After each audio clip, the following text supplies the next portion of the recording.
Clear है?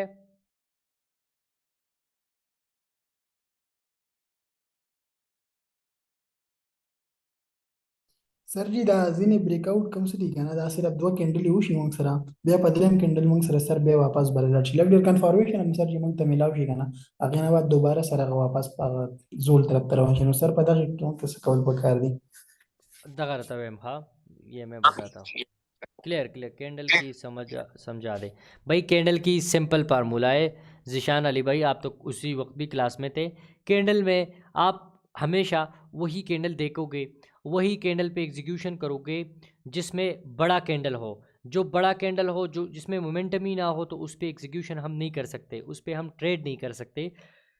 वो हमारे लिए ट्रेड के काबिल नहीं होगा। हमें हमेशा चाहिए कि मार्केट में जितना बड़ी बड़ी कैंडल हो, जैसे ये कैंडल है, ये कैंडल है, ये कैंडल है, जितना बड़ी बड़ी कैंडल होता है उसी कैंडल पे जब हम एग्जीक्यूशन करते हैं तो उसकी वो सीन ही अलग होता है। ये देखे, एक लेवल था 18-28, सही है। 18-28 लेवल किस वजह से ब्रेक हुआ, किस टाइम पे ब्रेक हुआ, किस कैंडल पे ब्रेक हुआ? तो ये देखे, वो उस टाइम ब्रेक हुआ जिस टाइम पे मार्केट में बड़ी कैंडल बन गई। बड़ी कैंडल और न्यूज़ टाइम और इवेंट्स टाइम सब चीज़ें थी। तो देखे ना, फिर मार्केट ऊपर चला गया। जब यहाँ पर मार्केट में एक बार ब्रेकआउट हो गया, लेकिन ये कैंडल देखे, इस कैंडल में ये कैंडल बड़ी है या ये कैंडल बड़ी है, आपको खुद अंदाज़ा हो जाएगा। ये कैंडल बड़ी है जो अभी जो बाद में हो गया है। यहाँ पर डिलीट करता हूँ ये सब। ये देखिए, आप खुद देखे आया, ये जो ब्रेकआउट हो गया है 1877 का, ये ब्रेकआउट सही है या ये ब्रेकआउट सही होगा? आपको खुद जवाब मिल जाएगा कि भाई ये जो ब्रेकआउट है, जो दूसरी बार हो गया है, इसमें कैंडल की फॉर्मेशन बड़ी है, कैंडल बड़ी है। तो जब कैंडल बड़ी होगी, मोमेंटम बड़ा होगा। जब मोमेंटम बड़ा होगा तो फिर मार्केट आपको आपकी टाइमिंग के मुताबिक, आपकी एक्यूरेसी के मुताबिक, आपके मुताबिक, मतलब ये होगा।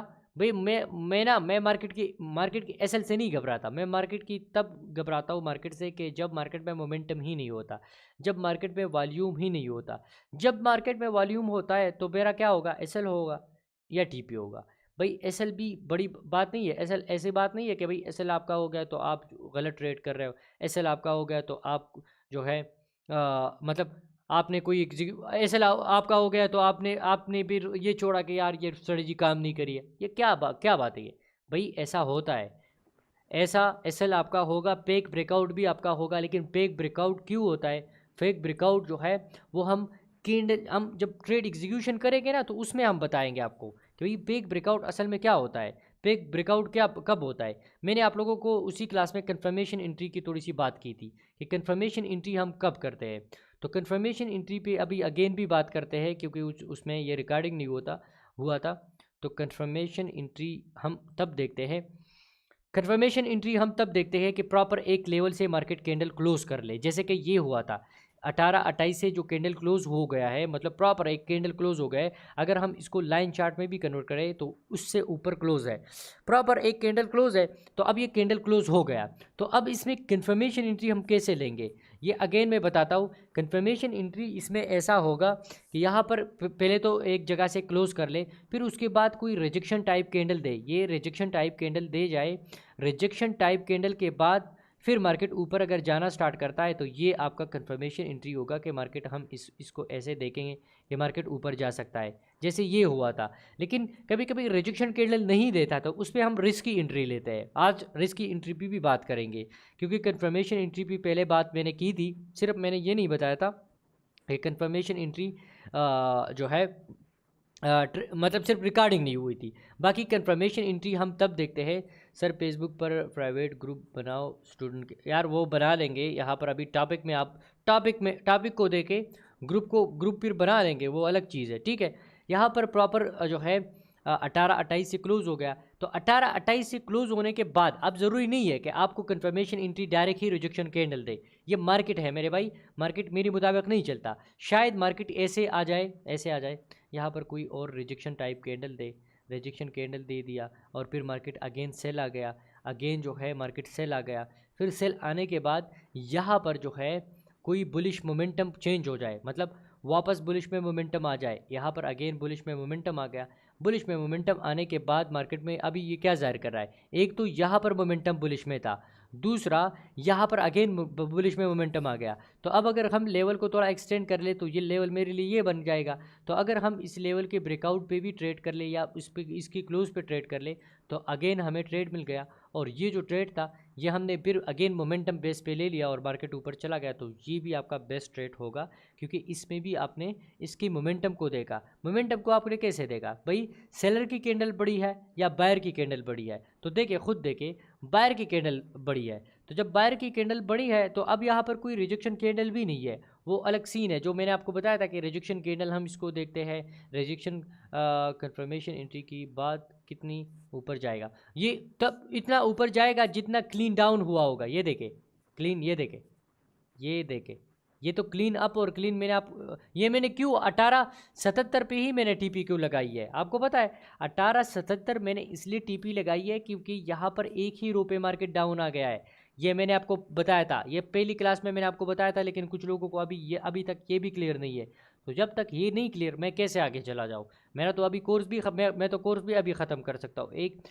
3-4 घंटे मुझे दे, मैं इतनी पढ़ डायरेक्ट बता दूंगा और आपको ख़त्म हो जाए। लेकिन ये ज़रूरी नहीं है, ज़रूरी बात ये है कि आप लोग समझे। यहाँ पर 18-28 अब सवाल ये था, सवाल किसी ने ये नहीं किया कि भाई 1877 आपने टीपी क्यों लगाई है, 1877 तक ही आपने क्यों बताया है, यहाँ पर क्यों नहीं बता रहे थे, यहाँ तक क्यों आप एग्जीक्यूशन, यहाँ पर आप टीपी क्यों नहीं बताते थे, यहाँ तक क्यों आपने लाइन नहीं लगाया। 1877 मैंने इसलिए लगाया है क्योंकि 1877 पर मार्केट जो है यहाँ पर एक ही रो पे डाउन आ गया है। तो जब एक लेवल से क्लोज करेगा तो एक ही रो पे क्या होगा, बूम करके मार्केट ऊपर चला जाएगा। तो ये आपका क्लीन डाउन और क्लीन अप का ये सीन होता है। अब ये ज़रूरी नहीं है कि मैं आपको जो है सारी चीज़ें बता दूँ और आपको समझ भी ना आ जाए, नहीं फिर मेरे भाई नहीं। आप जो है पहले प्रॉपर तरीके से, अब मैं M30 और M15 में क्यों नहीं जाता, क्योंकि वहाँ पर तो मैं लाइव ट्रेड देता हूँ, अब वहाँ पर भी मैं एक्सप्लेनेशन देता हूँ। लेकिन यहाँ पर मैं एक्सप्लेनेशन इतनी डीपली इतनी सारी चीज़ें क्यों बता रहा हूँ, इसलिए बता रहा हूँ यहाँ पर कुछ बेसिक्स लोग भी है, वो उसका भी लेवल क्लियर हो जाएगा। भाई सिंपल, आप किसी भी जगह पे एग्जीक्यूशन करते हो, किसी भी जगह पे ट्रेड करते हो, आपको मेरा एक ये फार्मूला याद आपने रखना है कि भाई प्रॉपर रेंज देखनी है। अभी मैं गोल्ड को जो है ये सारी सीन मैं डिलीट करता हूँ, जो अभी हो गया है ना, ये मैंने यहाँ से डिलीट कर दी। गोल्ड कहाँ पर है? अभी मैं गोल्ड का अभी लाइव में प्रेडिक्शन करता हूँ कि अगर ऐसा होता है तो ये गोल्ड सेल आएगा, अदरवाइज़ ये सेल नहीं आएगा। इसको हम सेल कैसे देखेंगे?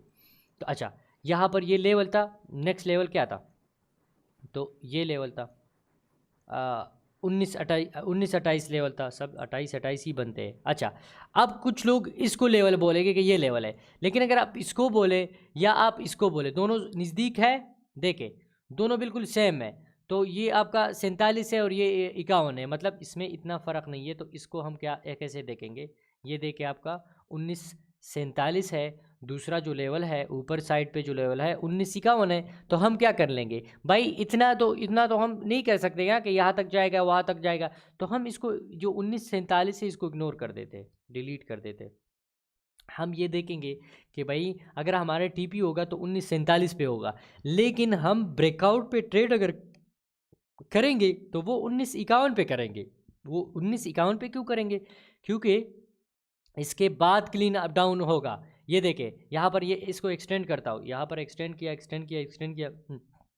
ये देखें, तो अब टचेस को शुमार करें, जो मैंने टचेस आप लोगों को बताई थी यार, एक बार टच, 2 दफ़ा टच, इसको टच नहीं हुआ तो इसको नहीं शुमार करेंगे। अगेन यहाँ से ब्रेकआउट अभी करता है, आपका लेवल अभी लाइव चार्ट में गोल्ड का अभी, क्योंकि अभी तक तो वार तो ख़त्म नहीं हुआ ना, अभी तक तो फ़लस्तीन और इसराइल का जो है वो तो चल रहा है, उसका तो सिस्टम हो अभी तक जो है कोई मुज़ाकरात कोई सीन नहीं हुआ।